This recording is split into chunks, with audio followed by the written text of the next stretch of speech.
yung punch na, ano to? Ano, sige, demo Yung mo nga. Full boss. May ganung eksena ka ba na dapat abangan ng mga FPJ fans?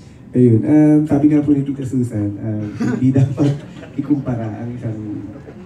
Kasi, pero honestly, hindi pa namin po alam. Pag-uusapan pa namin yung direct, na Tatay Bal, kung paano yung maganda execution. Sabi ko nga, syempre malaking challenge sa akin to na kailangan kahit paano, may bago rin akong ipakita dito sa ano. Kasi meron akong mga nagawang iba, like minsan lang kaibigan na Juan de la Cruz. Syempre ngayon dapat mas kahit paano, may bago ka laging hinahain sa mga manonood. And then yung mga ganung bagay, pag ano pa po namin, bubuuin pa po namin. Ayun po. Thank you. Thank you. Ayan. An hour or two ago lang po nangyari yung StoryCon ha, so wala pa sila nakakuha. Go ahead, Tita Susan, so go ahead po. Dagdag ako ng dagdag. No problem po, please. Meron lang akong gustong i-share sa inyo.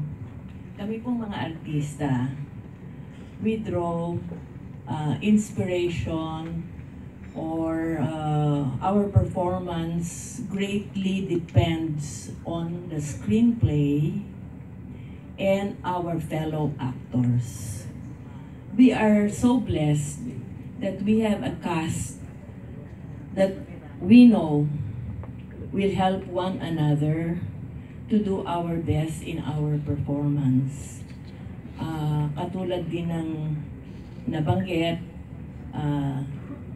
ng ibang members ng cast, nagre-react lang kami sa ginagawa ng co-stars namin.